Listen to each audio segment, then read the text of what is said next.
Evening, everybody. Welcome to English 2332, Week 13. Just a quick note to remind you that your third response paper is due Sunday, April the 19th before 11:55 p.m.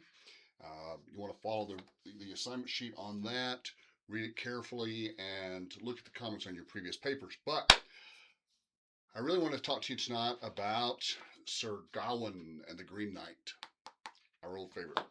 Before you even start trying to read the poem, do the background research. Look at the PowerPoints I've posted up for you on King Arthur and just a little bit about where this came from, stuff like that.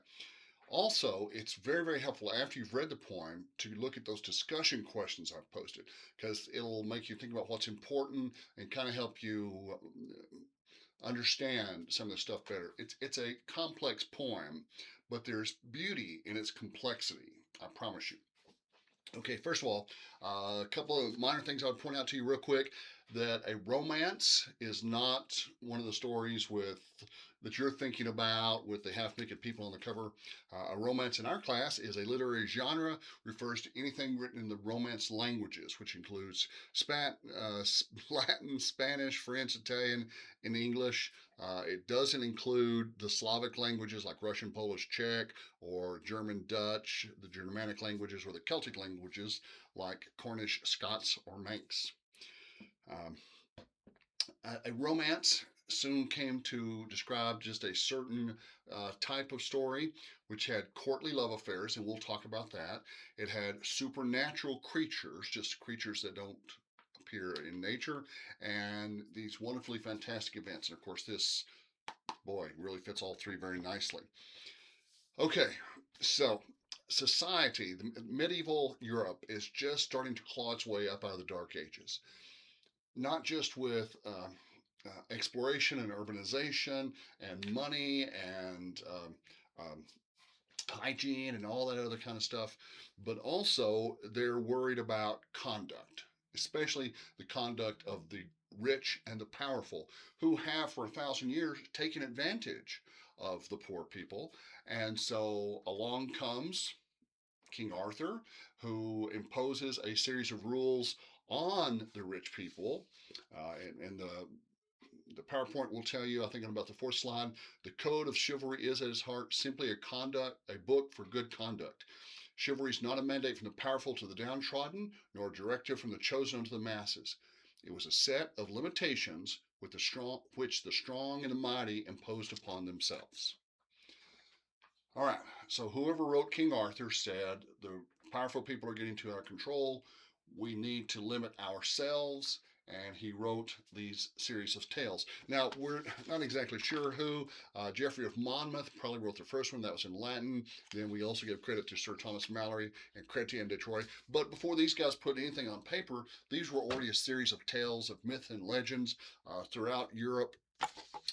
King Arthur was not just ruler of the Britons, but he was a pretty widespread legend because of what he stood for and recommended. Okay, another thing you have to remember about for this story to make sense to you is the concept of courtly love. Courtly means of the court. So members of the court, kings and queens, princes, dukes, lords, ladies, all that group in there. And in a normal size castle, there would have been anywhere from 20 to 50 members of the court. Not a huge percent of the population, but still, not just a handful either. So you got a pretty good number. Let's call it 25 or 30. And they kind of set the rules for themselves. The church, the Roman Catholic Church in the Middle Ages, has already determined marriage to be a sacrament. But lots of times, kings and queens, lords and ladies didn't really feel that the rules of the court applied to them.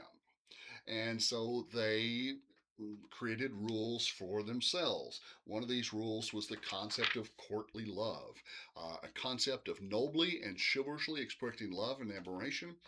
Basically, it works like this. You get a man and a woman who are attracted to each other.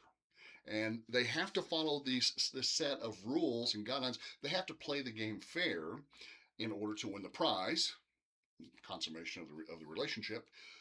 But these two aren't normally husband and wife or fiance and fiance. They aren't boyfriend and girlfriend. They're both married couples married to other people. Think about why people got married in the Middle Ages, and it'll help you understand better. But let me kind of go over some of these rules with you right quick. It began with an attraction to the lady, usually by secretive glances. There was worship of the lady from afar. There was then a declaration of passionate devotion. Then the lady had to virtuously reject her suitor, her courter. Then the young man was supposed to keep on and keep on wooing with oaths of virtue and fealty, means loyalty. Moans of approaching death from unsatisfied desire.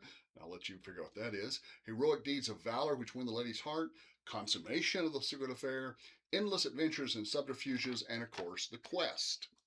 The quest was one of the things that the lady of the court used uh, on her suitor to prove his devotion.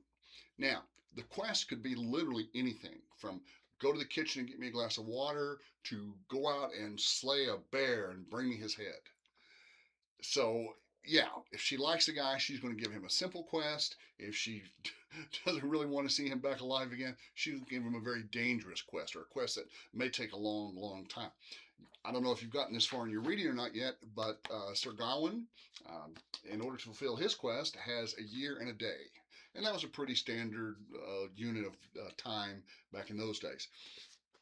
So anyway, you got this thing of courtly love going on in the courts of all these nobility and the castles and stuff, and it's really just powerful people obeying their own rules, but they do obey them and they follow the guidelines that they establish for themselves, and it makes the game more fun if you do that. That's why it makes sense at the end when he meets Lady Bersilac and she attempts to seduce him. You're going, well, what? She's married. Her husband's right there. Yeah, but that was part of the game. That was all part of it. And his rejection of her, now he should have played along, but he doesn't. He rejects her, and it makes you wonder, okay, how come? You need to know the characters in King Arthur because we meet several of them. Of course, you meet King Arthur at the feast. Sir Gawain is his nephew. Sir Gawain becomes the main character of this particular story. And later on, you meet an old crone, an old, ugly, bent over woman, whom we have every reason to believe is Morgana Le Fay, the stepsister of King Arthur, who has stolen some of Merlin's power, and she, well, I don't want to ruin the story for you. Go read a little bit, and then we'll come back and talk some more. But it's really a fascinating story. It's an interesting story. The way it's told. Notice it starts. Look at how it starts off. The first few lines, if I can find them. Um, since the siege and assault was ceased at Troy. Okay, so you got a lot of alliteration here. You got a lot of repetition of beginning consonant sounds through here. But it says, since the siege, since the battle was ceased at Troy. This is the Trojan War. And not only this, but a lot of good literature harkened back or attempted to connect itself with the Trojan War because that was one mark of good literature. We can thank our old pal Francis Petrarch for that. He said all good literature comes from the Greek and the Roman civilizations, which have sadly passed away, ancient antiquity. But we have to go dig them up. We have to recreate the ancient arts in order to, for our creations, our artistic endeavors to be worth anything, we have to kind of harken back to the old days. And so that's what the author does here. I keep saying the author, it was probably written by a clerk because clerks were one of the few people who could write, for a guy named John of Gaunt. They found what is probably the first copy in his library, and could have also been written by a couple of other people. There were only a few people who could read and write. But let me. Oh yes. Of course. Please do me a favor. Print this out. The themes found in Sir Gawain and the Green Knight. And it says at the bottom, I really love this definition, not just a story of chivalry under duress. Sir Gawain and the Green Knight is also a nature poem, a ghost story, a thriller, a romance, an adventure story, a 2,500 line tongue twister, a myth, and a morality tale. Yes, it is. So look over these themes, look for examples of these themes as you read the poem, and it is a poem. and be looking for examples of the beheading game. Look for examples of the temptation by the hostess and the exchange of winnings. Beheading game, of course, is the very beginning of the poem, and the other two appear a little bit later on. But really, really fascinating. I've never yet seen a video that did it justice, and I don't know if it's because our imaginations are able to fire up more life than a director can, but it's just really good. The other thing I was going to remind you of, and you probably already know this, but in the Middle Ages, here in here in America, anything to do with nature is good. If it's green, it's growing, it's trees, it's grass, it's flowers, it's beautiful, it's nature, it's good and wholesome and pure and lovely. During the medieval period, in England, which was heavily forested at the time, lots and lots of trees, not so much. They didn't have powerful flashlights or powerful night lights. They could carry torches and create campfires, but that was the only means of creating artificial light. And the woods were very scary. They really didn't know what was hiding behind the next tree or the next group of trees, what kind of supernatural threat was out there.